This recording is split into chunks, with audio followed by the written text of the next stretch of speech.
des années 60 au milieu des années 70, Alger apporte un soutien important aux mouvements anticoloniaux et aux révolutionnaires du monde entier.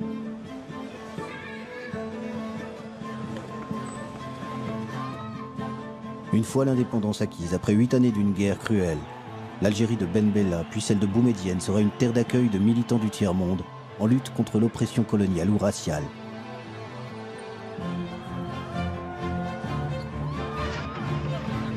Nelson Mandela n'a jamais oublié le soutien qu'il y a trouvé dans son engagement contre l'apartheid. Algeria is my country. Alger la Blanche est devenue Alger la Rouge. L'internationaliste Che Guevara y établit sa base arrière.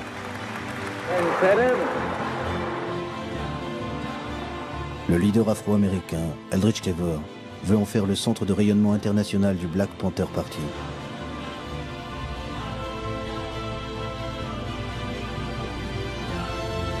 Alger est durant plus d'une décennie la Mecque des révolutionnaires.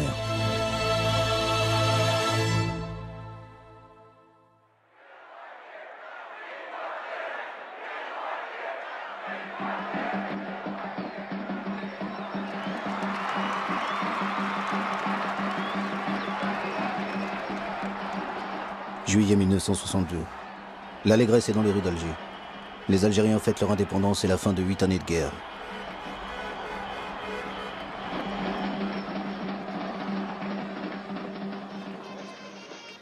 En coulisses, une autre lutte commence. Celle des leaders nationalistes pour le contrôle de cette Algérie indépendante. L'homme fort est Ouari Boumedienne, le chef de l'armée de libération nationale, basé à Oujda au Maroc. Son allié est Ahmed Ben Bella. Ben Bella et Boumedienne rentrent ensemble à Alger. L'austère Boumedienne affiche un large sourire, le pouvoir est acquis, mais pour l'heure, le héros des Algériens est Ben Bella. Ben Bella devient le président de la République et Boumedienne le numéro 2 du gouvernement et surtout ministre de la Défense.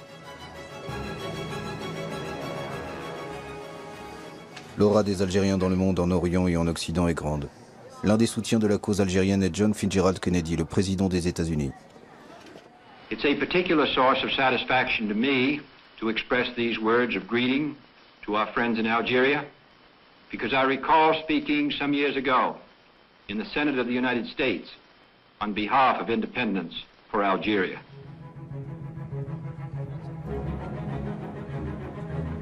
En octobre 1962, Ahmed Ben Bella se rend à New York pour la cérémonie officielle de l'entrée de son pays en tant que 109e membre de l'Organisation des Nations Unies.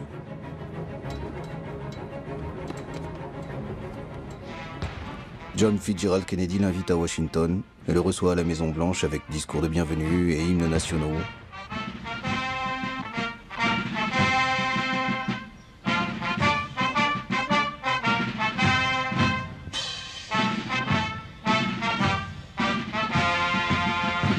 Les fausses notes de l'hymne algérien joué par les Américains n'enlèvent rien à la volonté de Kennedy de marquer cette visite par des gestes amicaux.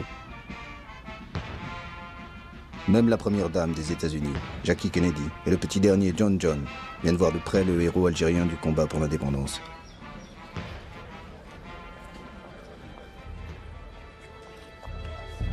Lorsque Kennedy et Ben Bella se retrouvent pour un entretien privé, leur discussion ne porte pas sur une éventuelle coopération entre leurs deux pays. Ben Bella projette de s'envoler directement des États-Unis vers l'île de Cuba dirigée par le révolutionnaire Fidel Castro. Cela déplaît à Kennedy qui cherche à le dissuader. L'île de Fidel Castro est sous blocus des États-Unis. Elle vient d'accueillir sur son territoire, à moins de 150 km du sol américain, des missiles nucléaires de l'Union soviétique. Les deux grandes puissances sont au bord d'une guerre nucléaire.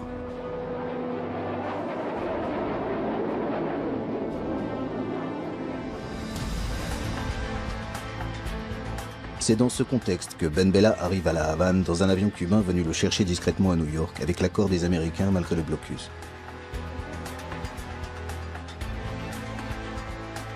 Jouant les Don Quichotte, Ben Bella projetait de faciliter le dialogue entre Cuba et les États-Unis. Mais l'accueil chaleureux de Castro transforme cette visite en un soutien inconditionnel à Cuba.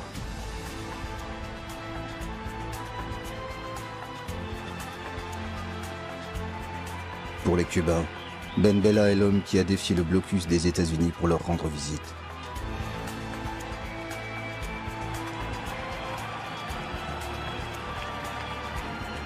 À Cuba, il y a le grand et charismatique Castro, mais il y a aussi son compagnon, le révolutionnaire internationaliste argentin Che Guevara.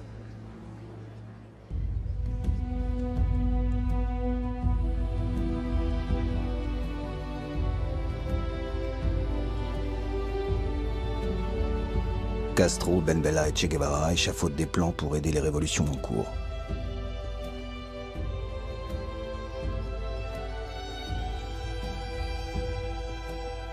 L'Amérique du Sud n'est pas mûre pour un soulèvement.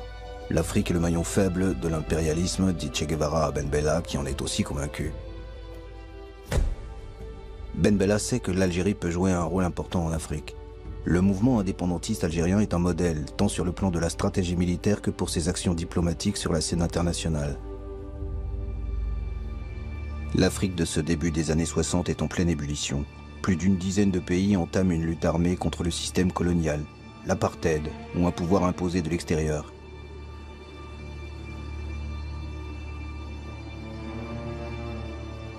Dès avant l'indépendance, plusieurs leaders révolutionnaires africains viennent voir de près ce modèle. Ben Bella en a rencontré quelques-uns à Oujda, base arrière de l'armée de libération nationale algérienne. Parmi ces leaders, le Sud-Africain Nelson Mandela. Mandela est un militant du Congrès national africain, l'ANC, qui lutte contre la ségrégation raciale de l'apartheid depuis 2 décennies. Il croyait profondément à la non-violence et au droit pour faire changer les choses. Le massacre de Sharpeville en 1960 fut un choc pour lui. Dans ce township du nord-est de l'Afrique du Sud, des policiers blonds tirent sans sommation sur des manifestants noirs sans armes. Une répression brutale qui fait 70 morts et près de 200 blessés. There are many people who feel that it is useless and futile for us to continue talking peace and non-violence against a government whose reply is only savage attacks on an unarmed and defenseless people. Nelson Mandela abandonne la stratégie de la non-violence et fonde la branche armée de l'ANC. Il entre dans la clandestinité et avec un passeport éthiopien entreprend une tournée des pays africains à la recherche d'aide et de soutien. En mars 1962, il est au Maroc, à Oujda, près de la frontière algérienne. C'est dans ce camp militaire que Mandela participe à quelques entraînements avec des combattants algériens. Il retiendra surtout les leçons de stratégie révolutionnaire prodiguées par les Algériens. La lutte armée n'a pas pour objectif de remporter une victoire militaire, mais de libérer les forces politiques qui feront tomber l'ennemi.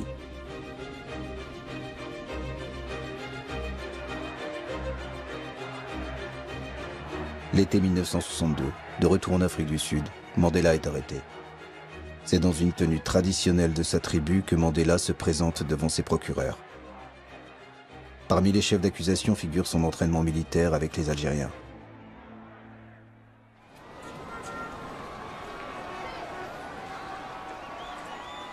À l'automne 1962, Ben Bella dirige un pays désorganisé qui a du mal à se relever de 8 ans de guerre et du départ massif des Européens d'Algérie. Son indépendance acquise, le peuple réclame désormais du travail et des logements. Ces difficultés économiques n'empêchent pas Ben Bella de s'engager pour l'Afrique, dont il fait son domaine réservé.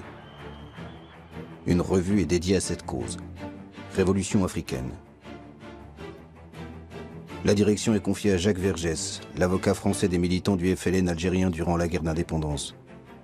Jacques Vergès connaît plusieurs leaders africains qu'il a rencontrés à Oujda. Révolution africaine affiche dès ses débuts sa dénonciation du colonialisme et de l'impérialisme et leur sainte alliance en Afrique. En ce début de l'année 1963, les principaux collaborateurs de cette revue sont des journalistes français de gauche ou d'extrême gauche.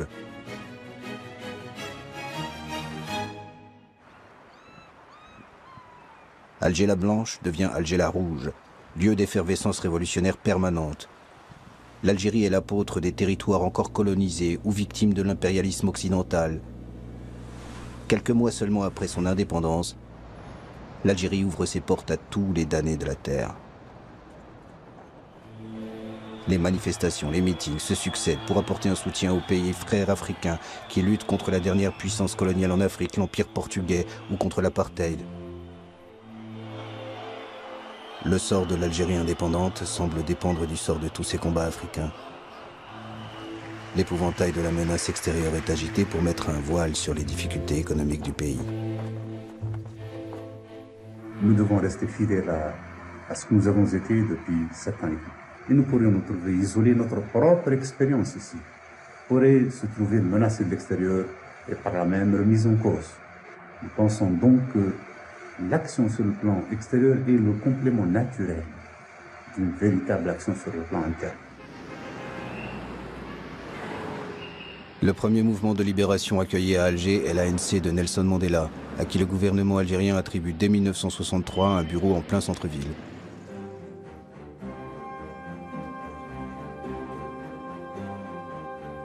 Les militants de l'ANC sont rejoints par des représentants de la Namibie et de la Rhodésie. Ils luttent tous contre un pouvoir entre les mains des Blancs qui exclut la grande majorité noire.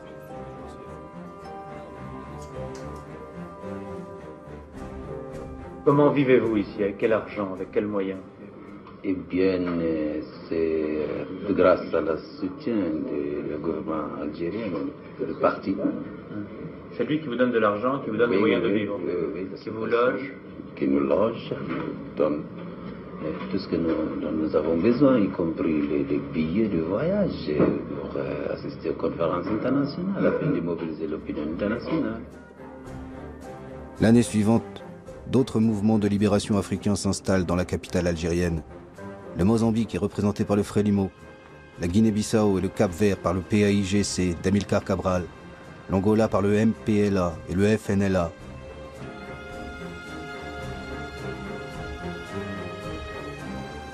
Certainement que tu bouges pas, hein?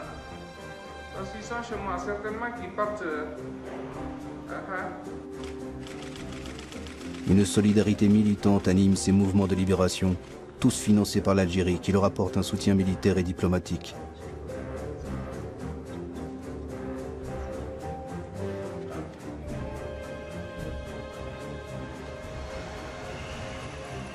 Une belle villa au centre-ville est mise à leur disposition. C'est là que le Guinéen Amilcar Cabral tient ses conférences à chacun de ses séjours dans la capitale algérienne. Le dirigeant du Parti africain pour l'indépendance de la Guinée et du Cap-Vert, le PAIGC, sait que la guerre se gagne aussi sur le terrain diplomatique. Alors Alger est devenu une caisse de résonance de son combat pour la liberté. Cabral, qui a le sens de la formule, qualifie un jour Alger de Mecque des révolutionnaires. À un journaliste qui lui demande d'expliquer cette formule, Cabral répond « Les musulmans vont en pèlerinage à la Mecque, les chrétiens au Vatican et les mouvements de libération à Alger. »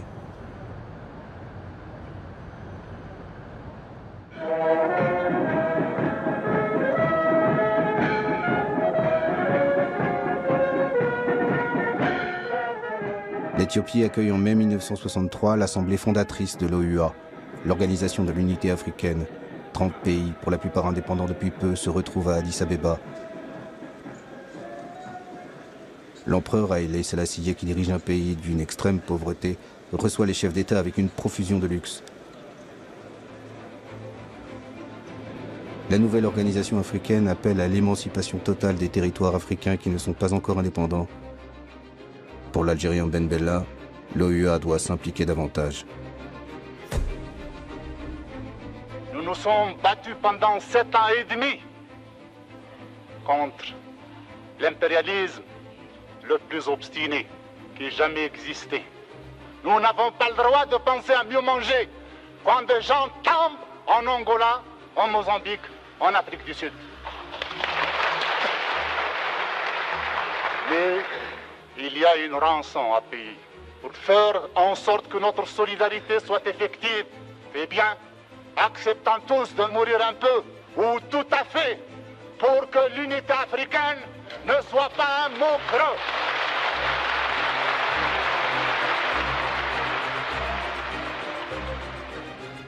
Ben Bella, qui affirme disposer de 10 000 volontaires algériens, n'obtient pas la création de bataillons africains pour venir en aide au mouvement de libération sur le continent. Mais un comité de coordination pour la libération de l'Afrique est créé. Ses actions militaires seront dirigées par l'ancien maquisard algérien Mokhtar Kerkeb.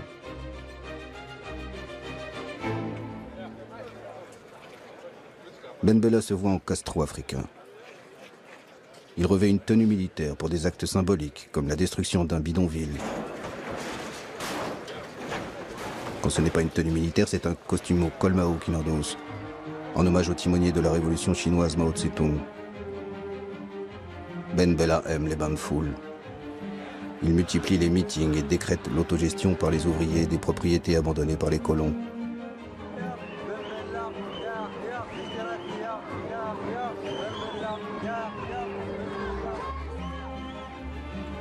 Alger la révolutionnaire se doit d'être exemplaire, donner l'image d'une ville propre, en mobilisant sa population par des slogans, à l'instar de ceux que l'on trouve dans les pays communistes de l'Europe de l'Est. L'option socialiste est engagée, proclame la propagande gouvernementale, mais un socialisme compatible avec la religion, l'islam.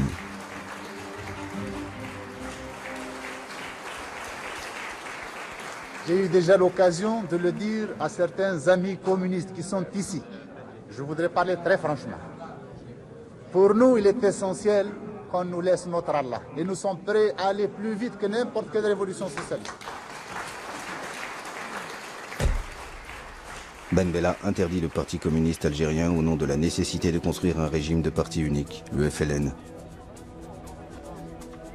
Mais nombre de ses soutiens sont des communistes, à commencer par Che Guevara, qui effectue son premier séjour à Alger en juillet 1963, à l'occasion du premier anniversaire de l'indépendance algérienne.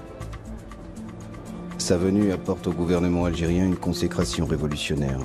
L'icône de la révolution internationale est accueilli comme un messie qui prodigue ses conseils sur la planification socialiste. Vive la République algérienne démocratique et populaire et son gouvernement révolutionnaire. Ben Salem.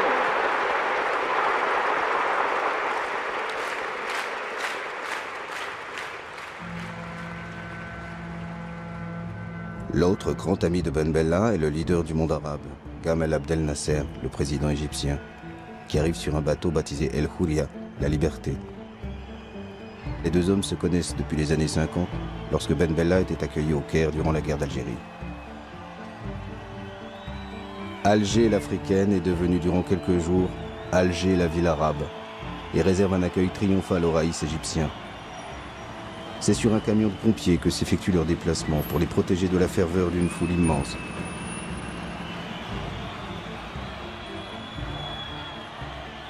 La proximité idéologique est très forte entre Ben Bella et Nasser. L'un et l'autre prônent un socialisme compatible avec l'islam. Le grand frère Nasser enverra à Ben Bella quelques conseillers politiques et des milliers d'enseignants pour une Algérie qui entame une campagne d'arabisation.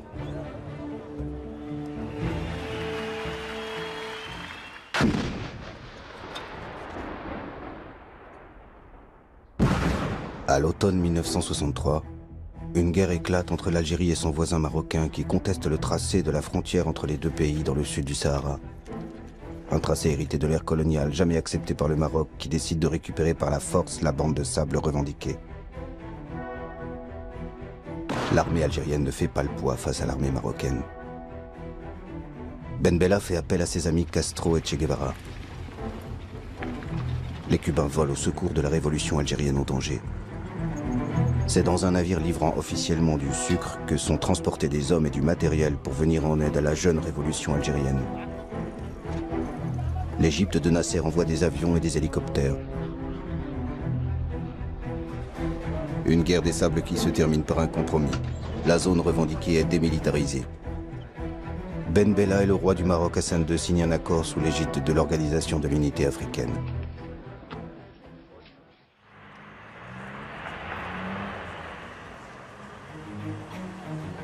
Che Guevara est presque chez lui à Alger. Ses séjours sont de plus en plus longs dans la capitale algérienne. Entre Ben Bella et Che Guevara, la complicité est évidente. Boumedienne semble en retrait, mais son admiration pour le guerriero est grande. Che Guevara fait d'Alger une base arrière pour quelques groupes marxistes sud-américains. Mais son objectif principal est l'Afrique. Le problème du colonialisme ou de l'impérialisme qui pèse sur un pays oblige à ce pays à prendre des mesures pour lutter pour sa liberté. Che Guevara veut s'engager directement et physiquement dans l'un des conflits en cours, celui du Congo-Kinshasa, l'ancienne colonie belge. Ben Bella pense qu'un soutien logistique et des armes pour les rebelles congolais suffirait. Ils veulent l'un et l'autre mettre fin au règne de Moïse Tshombe, l'homme des Américains en Afrique et un des responsables de la mort de Patrice Lumumba. Patrice Lumumba était le père de l'indépendance du Congo belge. Devenu Premier ministre en juin 1960, Lumumba était en conflit avec l'ancienne puissance coloniale, la Belgique, qui voulait garder un contrôle sur le pays.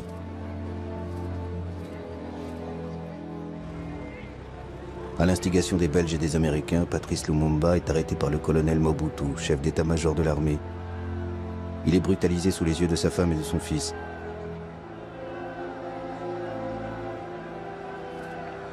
Mobutu le livre à Moïse Tshombe qui contrôle le Katanga, une riche province du Congo. Tshombe torture puis exécute Lumumba en janvier 1961.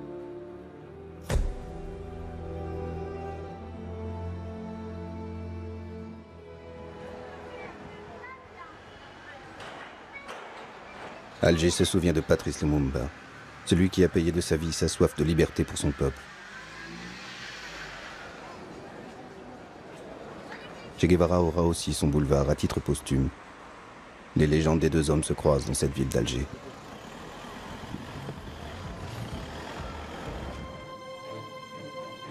Début 1965, Che Guevara prépare son expédition au Congo pour aider la mouvance marxiste au sein des rebelles lumumbistes. Malgré son désaccord, Ben Bella charge le colonel Mortar Kakab de lui apporter le soutien logistique de l'Algérie.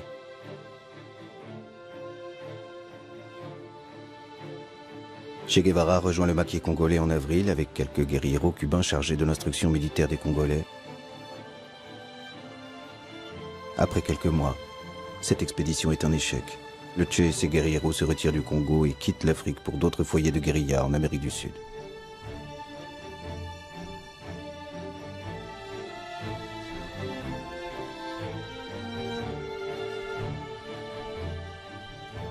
Alger n'abandonne pas pour autant son aide aux rebelles congolais et continuera à leur livrer des armes.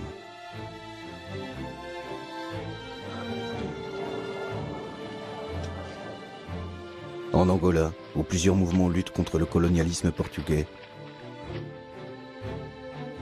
Alger soutient autant le marxiste Agostinho Neto que le pro-occidental Roberto Holden. L'Algérie n'est pas à un paradoxe près. Elle aide un homme largement financé par les Américains qui ne veulent pas que les marxistes prennent un jour le pouvoir en Angola.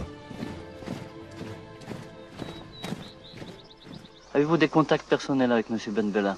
Je peux dire que nous avons des contacts personnels avec lui. D'ailleurs, nos officiers, comme vous avez pu le constater ici, ont été formés à l'école de guerre algérienne. Et ce qui fait que nos contacts avec les Algériens sont très bons et très poussés. En cette année 1965, Ben Bella est au sommet de sa popularité. Une popularité qui, croit-il, lui permettrait de s'affranchir de la tutelle du colonel Boumedienne qui l'avait aidé à prendre le pouvoir. Il décide même de remanier le gouvernement en écartant quelques proches de Boumedienne. Le conflit entre les deux hommes est manifeste. Mais Ben Bella pense que c'est une simple brouille qui sera vite oubliée. C'est un homme détendu, comme libéré d'une contrainte, qui tient un meeting le 17 juin 1965. Certains commentaires de presse, ou ce qu'appelle cette presse, d'éventuels conflits qui existeraient au sein de la direction révolutionnaire en Algérie. Eh bien, cette presse ment. Cette presse ment car en Algérie, il y a un régime et il y a une direction plus unie que jamais, qui est plus décidée aussi que jamais à faire face aux complots d'où qu'ils viennent et surtout les complots extérieurs.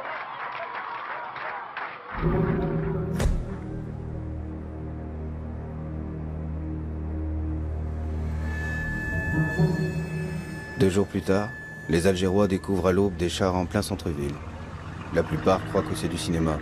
Depuis quelques semaines, le tournage d'un film sur la guerre d'Algérie a habitué les Algérois à la présence de chars dans les rues de la ville. Peuple algérien, un conseil de la révolution a été créé.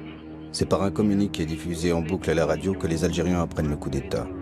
Ben Bella a été renversé dans la nuit par des hommes qui agissent au nom d'un conseil de la révolution.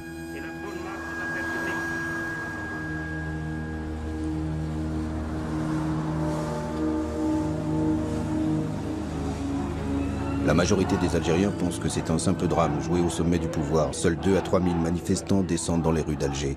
L'Union nationale des étudiants algériens est la seule organisation à condamner le putsch.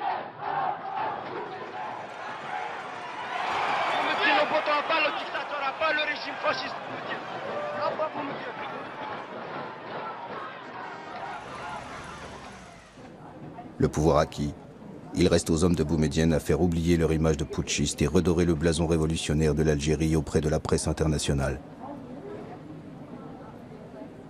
Rien n'est changé en Algérie. Quant aux lignes fondamentales, quant aux principes, nous revenons seulement à la source. La source révolutionnaire est sur la base des principes inscrits en lettres de sang au cours de cette année et demie de lutte. Le colonel Boumedienne prend les rênes du pays. Ses hommes de confiance sont Qaïd Ahmed et Abdelaziz Bouteflika, qui étaient tous les deux à ses côtés déjà avant l'indépendance. Boumedienne cumule les fonctions de président du Conseil et de ministre de la Défense, car il sait que l'armée est la véritable détentrice du pouvoir en Algérie, une armée qui sera de mieux en mieux structurée et équipée. Après le coup d'État, le style a changé, mais pas les orientations de politique étrangère. La flamboyance de Ben Bella fait place à la sobriété de Boumedienne. Alger reste fidèle au principe de soutien inconditionnel aux exilés et militants venus de tous les continents. Même les petites organisations comme le Mouvement pour l'autodétermination et l'indépendance de l'archipel des îles Canaries sont aidées par Boumedienne.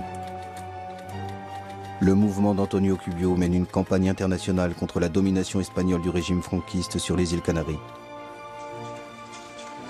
Sous Boumedienne, Alger continue à être la capitale des révolutionnaires de toutes obédiences. Avant, Moscou était le centre de tous les mouvements révolutionnaires à l'époque. Maintenant, c'est devenu...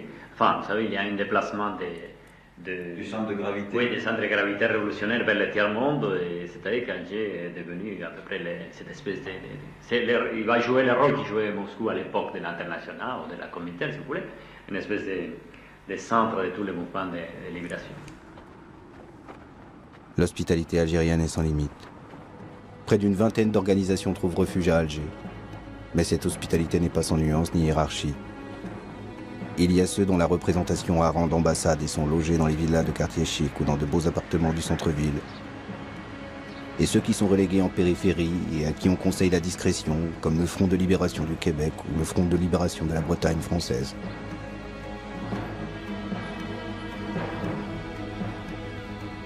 Oscar Montero est le représentant à Alger du Front de libération du Mozambique. Sa délégation compte une dizaine de personnes, entièrement prises en charge par le gouvernement algérien. L'Algérie assure également l'entraînement militaire de plusieurs centaines de combattants mozambicains.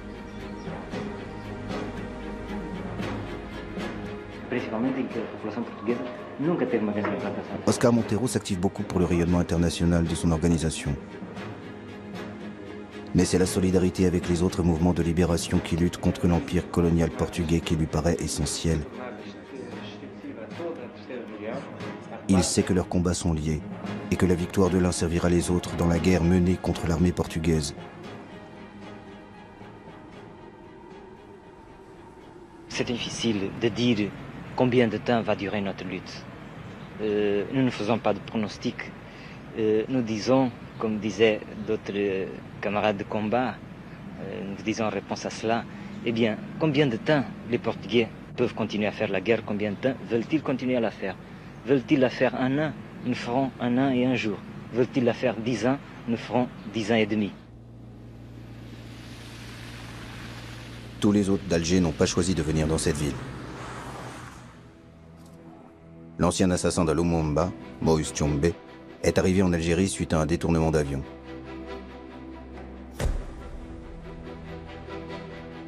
En cette année 1967, Moïse Tshombe était en exil en Espagne. C'est lors d'un voyage que son avion est détourné vers Alger par une de ses relations d'affaires. 2 ans auparavant, Moïse Tshombe avait été destitué de son poste de Premier ministre et condamné à mort par contumace par celui qui est devenu le maître absolu du Congo-Kinshasa, Joseph Désiré Mobutu.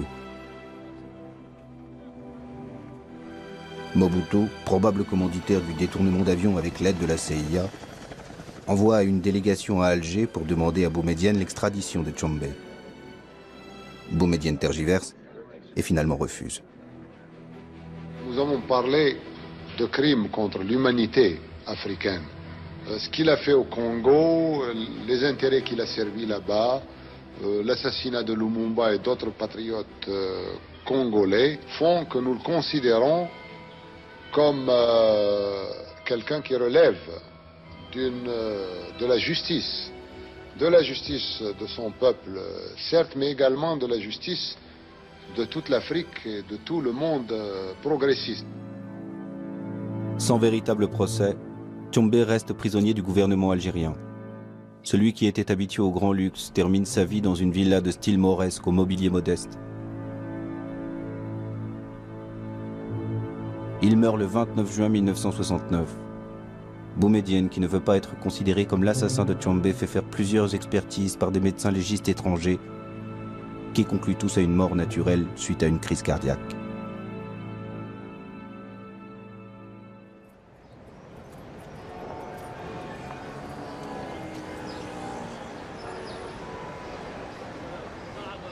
La première représentation de la Palestine en Algérie est celle du Fatah de Yasser Arafat, à laquelle est conféré un rang d'ambassade. Quelques années plus tard, c'est l'OLP regroupant toutes les organisations palestiniennes qui occupent cette belle demeure.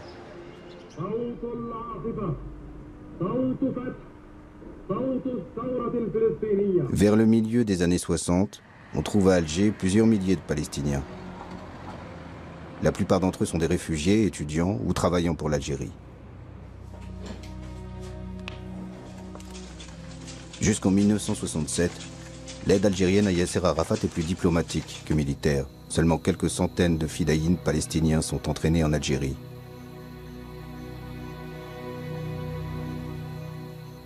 أتوجه إلى إخواننا في الجزائر ليقفوا هذه الوقفة، وأنا أذكر قول لبعض إخواني المجاهدين أيام الثورة الجزائرية كانوا يقولون أننا لا نستطيع أن نقول أن الجزائر قد حررت ما دام فلسطين تحت نير الاستعمار.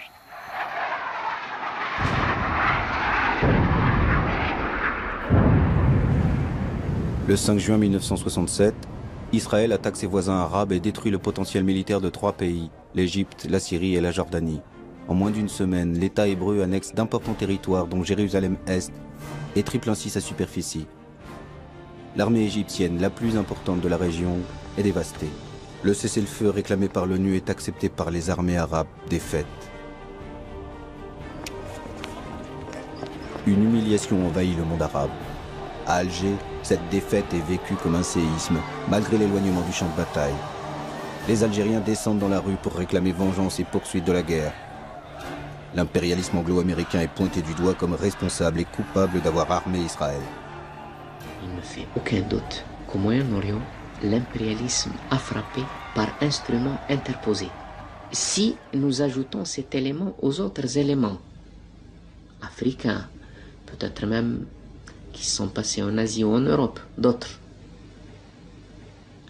nous sommes obligés d'aboutir à la conclusion qu'il y a un plan impérialiste qui est mis en application. Le gouvernement algérien rompt ses relations diplomatiques avec les États-Unis. Les représentations américaines sont attaquées, le centre culturel saccagé. Des volontaires se déclarent prêts à aller au combat aux côtés de leurs frères arabes. Ouari Boumedienne se met au diapason de son peuple et mobilise son armée qu'il envoie en Égypte. Mais l'Égypte n'est pas en état de reprendre le combat. L'armée algérienne reviendra au pays au bout de quelques mois, sans avoir combattu.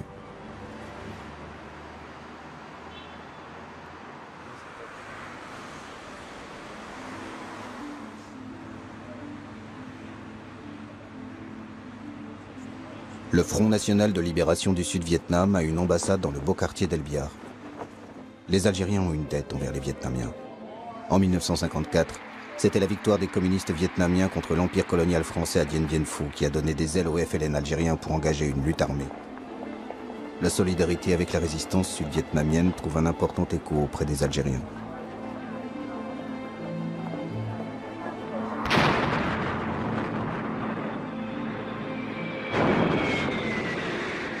Depuis une dizaine d'années, les États-Unis sont engagés militairement pour imposer un gouvernement au Sud-Vietnam.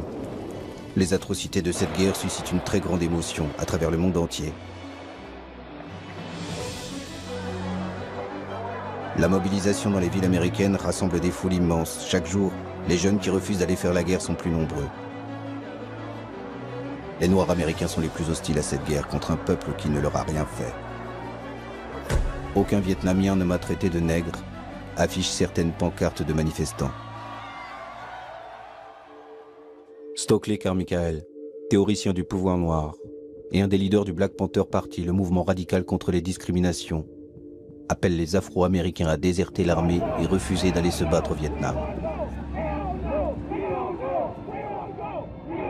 Pourchassé par le gouvernement américain, Carmichael trouve refuge à Alger en 1968. Il est devenu un ennemi de son pays. And it is important that we begin now to visit African countries so that when the United States invades Africa, as she will have to in the coming years, we will have developed a revolutionary consciousness among African Americans that they will not fight. En 1969, c'est un autre leader du Black Panther Party, Eldridge Cleaver, qui demande asile à Alger, fuyant les États-Unis après des affrontements violents avec la police. Le gouvernement algérien l'accueille généreusement, met à sa disposition une villa dans le quartier d'El Biar et lui alloue une bourse mensuelle.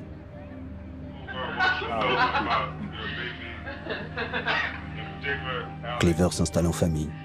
Avec sa femme Kathleen et d'autres militants qui les ont rejoints, il crée la section internationale des Black Panthers, une sorte d'ambassade du peuple noir d'Amérique, à un moment où les États-Unis n'ont plus de représentation diplomatique à Alger.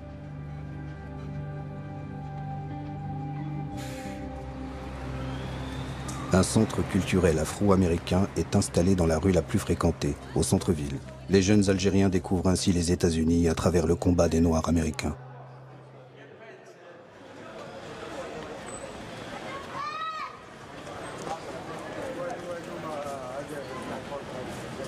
Comme pour tous les révolutionnaires en visite à Alger, le pèlerinage dans le quartier de la Casbah est incontournable pour Eldridge Cleaver. La Casbah est le lieu mythique de la bataille d'Alger qui avait servi de caisse de résonance au combat des Algériens dans les années 50. Je voudrais savoir aussi quels sont les moyens qu'ils emploient pour parvenir à leur but. What are the means you are employing to reach your... Guns. La force. La force, le fusil. Le fusil. Uniquement le fusil. He asked if it's only guns. He asked if it's only guns. And bombs, you know, guns, just like you had to do it here. The way you did it here, with understanding of the problem, with the ideology for liberation, and with fighting men who would put the ideology into practice. Eldridge Cleaver veut créer une armée de libération du peuple afro-américain. Une stratégie radicale à laquelle s'opposent les leaders des Black Panthers restés aux États-Unis. Il découvre à Alger les mouvements de libération africains. Son ambition est de s'inscrire dans l'idéologie panafricaniste qui préconise la solidarité entre les Noirs de par le monde.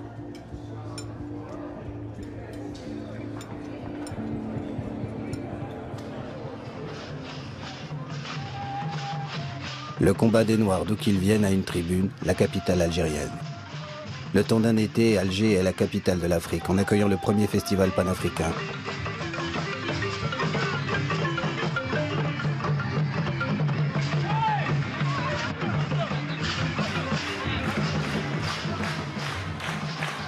En ce mois de juillet 1969, Alger connaît la même allégresse que lors des premiers jours de l'indépendance. L'Afrique indépendante côtoie l'Afrique combattante.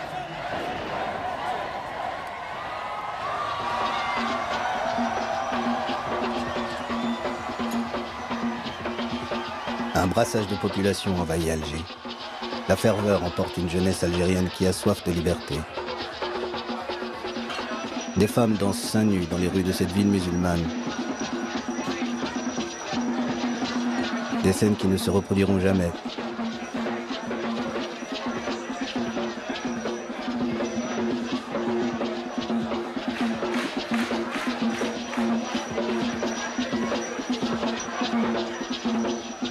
Les jeunes Algériens se sentent aussi africains et vibrent au son de musique qu'ils découvrent.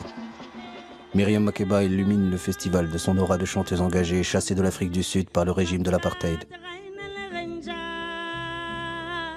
Myriam Makeba rend hommage en chanson et en arabe à l'Algérie, terre d'asile des combattants de la liberté.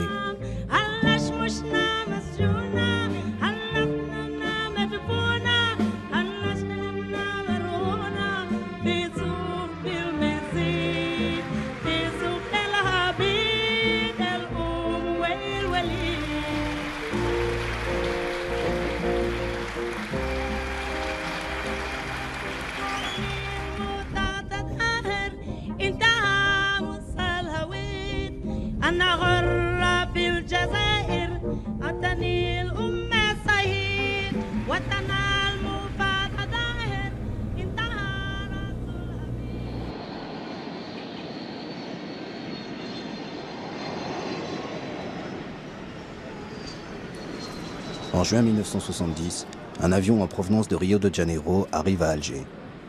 Pour les 40 militants révolutionnaires brésiliens qui sont à bord, l'Algérie est leur terre de liberté. Ils viennent tous de sortir des prisons de la dictature brésilienne, en échange de l'ambassadeur allemand pris en otage par leurs camarades. À la violence de la dictature qui emprisonne et torture quiconque leur paraît suspect, ces militants d'extrême gauche ont choisi une autre violence, le terrorisme, pour alerter l'opinion internationale. Nous attaquons d'abord aux diplomates parce que eux, ils sont responsables, ils sont complices de la dictature. La dictature au Brésil, elle ne tiendrait pas si elle n'avait pas un gros appui financier et politique venant de l'extérieur. En un peu plus d'une année, 4 diplomates occidentaux sont pris en otage au Brésil. Parmi les exilés arrivés en 1970, se trouvent d'anciens preneurs d'otages, comme certains auteurs du rapt de l'ambassadeur américain, un an auparavant. Si les prisonniers que vous réclamiez contre l'ambassadeur américain n'avaient pas été libérés, est-ce que vous auriez tué l'ambassadeur Elbrick? Oui. Militants radicaux, simples opposants politiques. L'Algérie est la terre d'accueil de tous ceux qui luttent contre la dictature militaire au Brésil depuis 1964. Apollonio de Carvalho et ses camarades sont logés au centre familial de Beneknoun, sur les hauteurs d'Alger.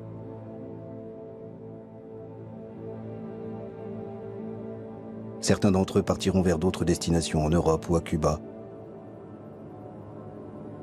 D'autres resteront dans la capitale algérienne jusqu'à l'amnistie du gouvernement brésilien qui leur permettra de retourner dans leur pays, en 1979.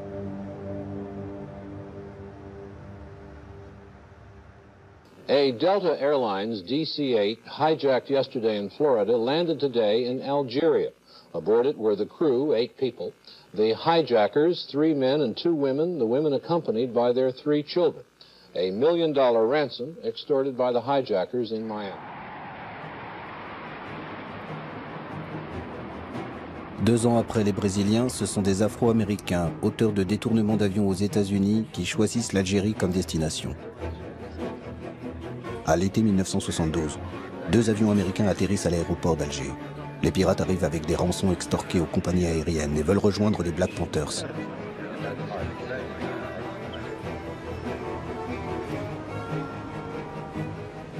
Les autorités algériennes, embarrassées, les emmènent dans un grand hôtel du centre-ville.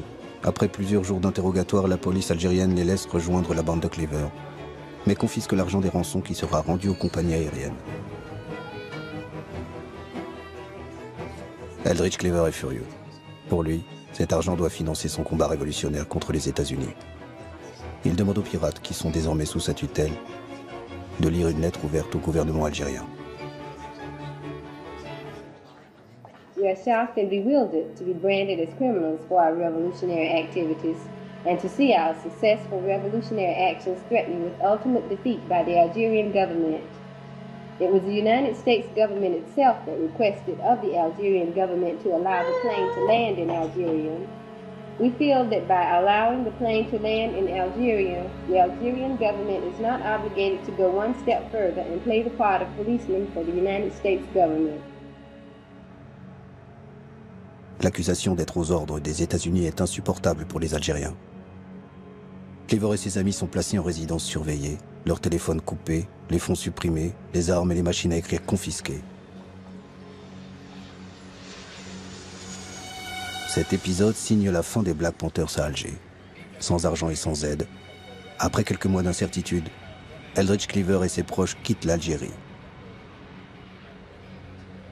C'est un tournant.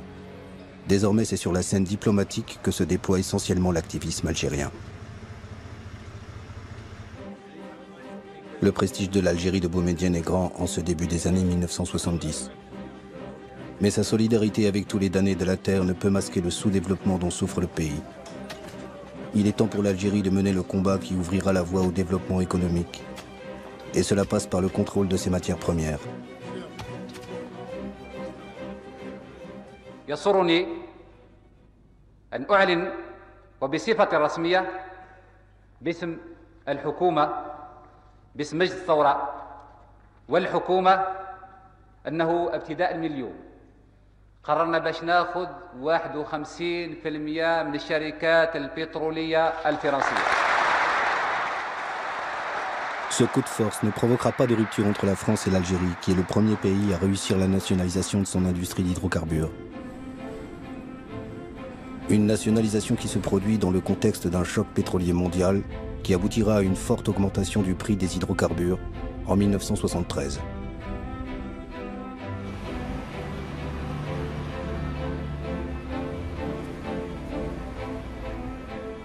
Cette même année, Houari Boumedienne accueille à Alger le sommet des non-alignés en leader du tiers-monde. Un tournant pour cette organisation qui prône l'union des pays pauvres contre les pays riches. Pour la première fois, les deux grandes puissances, les États-Unis et l'Union soviétique, sont placés sur un pied d'égalité.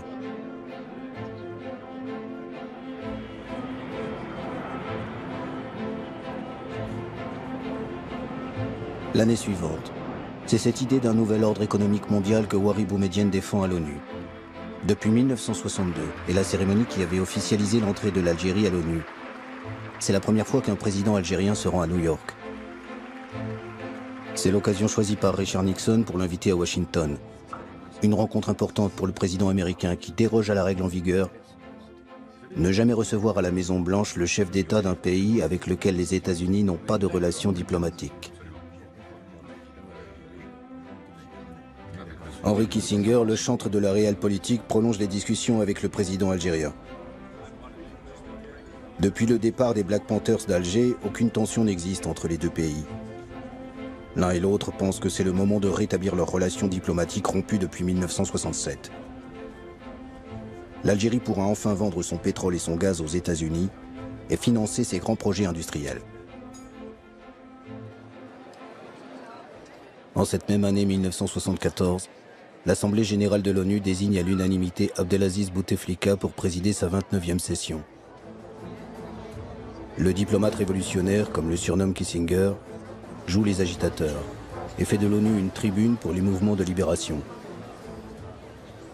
Bouteflika rallie habilement une grande majorité de pays à la cause palestinienne et accueille Yasser Arafat à l'ONU. Le dirigeant palestinien découvre que la diplomatie est aussi importante que la lutte armée et fait pour la première fois une offre de paix.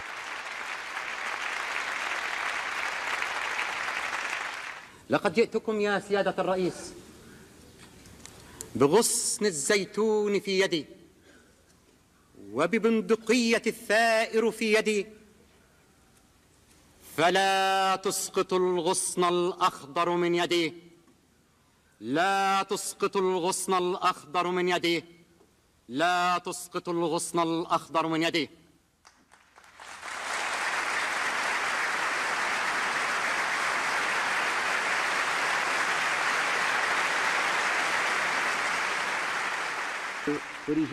L'autre coup d'éclat de l'Algérien Bouteflika est l'exclusion de l'Afrique du Sud. Le régime de l'apartheid perd son siège à l'ONU, malgré le soutien des États-Unis et de la Grande-Bretagne. C'est une victoire personnelle pour Bouteflika. What a travesty we have witnessed here today.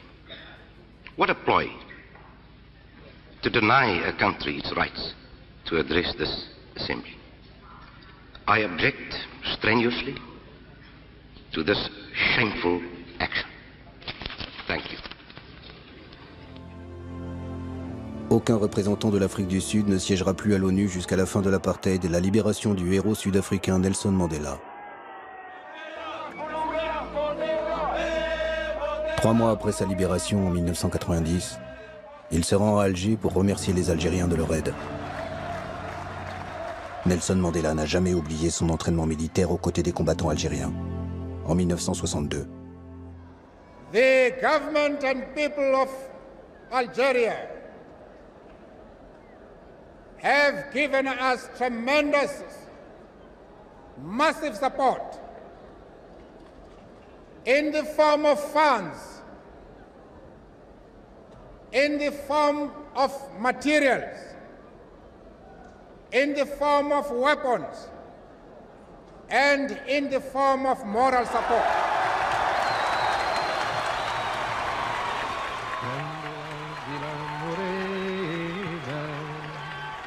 Le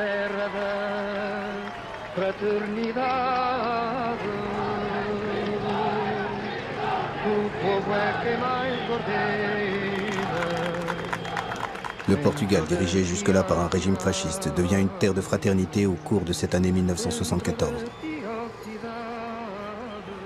Des officiers opposés à la guerre coloniale menée par leur pays depuis une quinzaine d'années prennent le pouvoir à Lisbonne. Qu'est-ce que vous pensez des mouvements de libération africains? Moi, de ma part, je suppose qu'ils ont le droit à la liberté, comme l'Algérie, quoi. Parce qu'ils auront le droit à la liberté, ils sont dans leur pays. C'est où, quoi, c'est pas nous. Le peuple portugais apporte un immense soutien à ce putsch militaire, d'autant que le pouvoir est très vite transféré aux mains des civils. L'un des hommes qui incarne ce pouvoir est le socialiste Mário Soares, qui devient ministre des Affaires étrangères. La révolution des œillets ouvre la voie aux indépendances des colonies. Les négociations avec les mouvements de libération peuvent enfin commencer. Le premier accord de paix est signé dans la capitale algérienne entre Mário Soares et Pedro Pires, le représentant du Parti africain pour l'indépendance de la Guinée et du Cap-Vert. Le grand absent à Alger en ce mois d'août 1974 est le leader historique guinéen Amilcar Cabral, assassiné à Conakry un an plus tôt par des membres de son parti.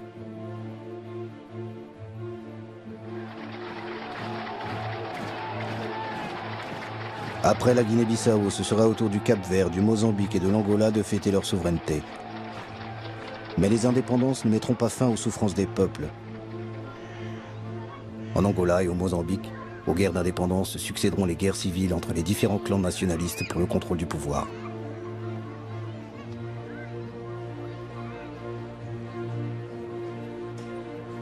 Ouari Boumedienne, qui avait pris le pouvoir par un putsch militaire, est au sommet de sa popularité en ce milieu des années 1970. Il incarne le prestige de cette Algérie rebelle qui tient tête aux grandes puissances et apporte son soutien à ceux qui luttent pour leur liberté et leur indépendance. Un pays tiraillé entre un idéal révolutionnaire hérité de sa guerre de libération et les exigences d'un peuple avide de progrès économique et de liberté démocratique. L'Algérie change, mais elle continuera à être pendant encore quelques années une destination privilégiée des pirates de l'air et preneurs d'otages. Ainsi, le terroriste Carlos choisira Alger en décembre 1975 pour libérer les ministres de l'Organisation des pays exportateurs du pétrole, pris en otage à Vienne en Autriche. C'est le cas également des militants de l'armée rouge japonaise qui détourneront un avion en octobre 1977 pour faire libérer 6 de leurs camarades. Dans les deux cas, le gouvernement algérien justifiera l'asile donné aux terroristes par des raisons humanitaires. La vie des otages contre la liberté garantie aux terroristes. Un accord que le ministre algérien des Affaires étrangères, Abdelaziz Bouteflika, respectera scrupuleusement. Pour les Algériens, leur fierté est d'avoir accueilli ceux qui ont lutté contre le système colonial, le racisme et les gouvernements réactionnaires en Afrique. Alger restera dans les mémoires.